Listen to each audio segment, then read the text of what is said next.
yang sama-sama Allah cintai, Allah muliakan. Pertama-tama adalah kita panjatkan puja dan bersyukur kehadiran Ilahi Rabbi yang berkah rahmat dan ridhonya.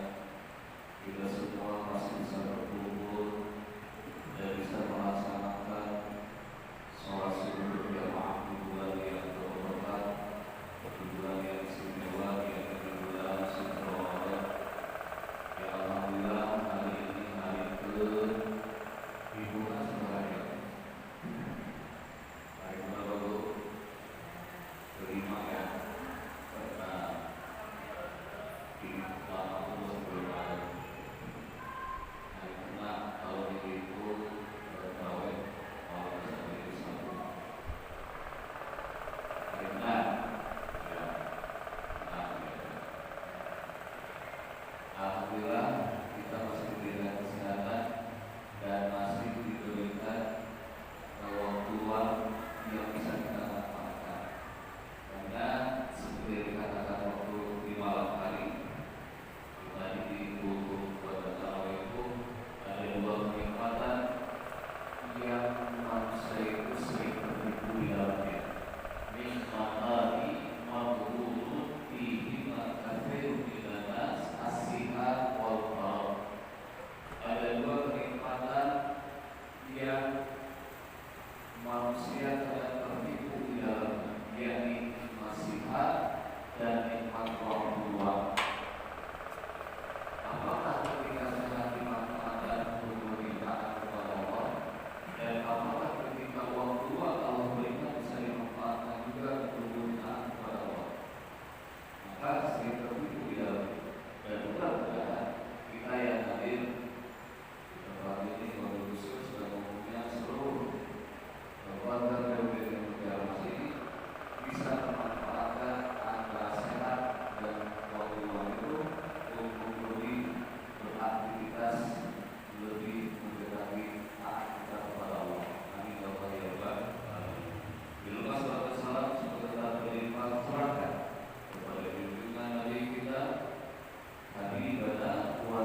Kita awal hidup di dunia ini tidak bawa apa. Lalu ketika sudah hidup di dunia, ingin punya apa. Ketika kita meninggal nanti akan ditanya apa. Yuk, mampu di dunia, dibawa ke tempat meninggal tidak dibawa, nanti akan ditanya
digunakan kepada Allah. Jadi aktivitas dia ukurannya taat kepada Allah. Itulah yang kewajaran ya. Kalau kita diberikan sesuatu oleh orang saja, ketika kita dapat sesuatu dari orang, pertama dari perusahaan, bos memberikan uang perusahaan, gaji sudah biasa, dapat THR, dapat uang apa lagi namanya, uang apa? Kira-kira tidak disuruh oleh bos, disuruh oleh bos perusahaan yang sudah punya THR, sudah dapat uang tambahan, gaji uang berikutnya, disuruh sama seluruh berapa kira-kira? Jadi bosnya, coba nanti kamu pagi hari datang lagi ke sini. Itu kalau dipasang uang suruh, ada uang apa lagi? Sampai dia udah bagian seluruh uang apa kayaknya. Perjalanan yang dikasih dulu. Itu bosnya besok kesini dulu ya, jam 7 pagi. Kayaknya ketika kita mau pergi pada waktu itu, pasti dulu beli, yakin gitu kan? Pasti dulu beli dulu. Padahal sudah punya jadwal beli di jam 7 pagi itu. Besok jam 7 pagi sudah ada acara beli, sudah ngobrol sama istri. Wah, kita besok nanti jam 7 beli. Ayo cek bos perusahaan yang sudah kasih kepada kita uang banyak. Jam 7 kamu masuk sini dulu. Kira-kira dulu kalau begitu. Yakin aja dulu kan? Yang begitu. Aduh bos, bisa. Saya sudah janjian jam 7 itu kan, ya bos. Ayo begitu tadi. Ini lagi Pak. Kalau kamu sini jam 7, uang kita lumayan buat mau beli kampung halaman. Kalau hati-hati, ya ribut. Coba yang kita mau bagi saudara-saudara di kampung. Tentunya kalau dulu sama di sini, maka ya itu dua dubur dengan berdiri. Apa dubur? Isinya gampang Pak. Kalau berbicara uang, tuh gini Pak. Kenapa dubur? Kamu yang beruang nih. Nah, ini ada uang 100 juta aja ya. Kalau yang beli kita beli uang 100 juta ya, kita gini aja sih. Gue gitu. Nah, soalnya uang 100 juta oleh bos. Terus kalau hari itu beli mangsa 100 juta hilang. Saya lihat ini Pak. Bisa. Oh, so. Apa aja lah beli kok mobil sudah siap. Itu. Ada yang kata bos, ya sudah kasih. Begitu pun sama. Ketika Allah memberikan kepada kita sesuatu yang luar biasa, sehat, umur yang panjang, apalagi kita dikasih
Biarkan semua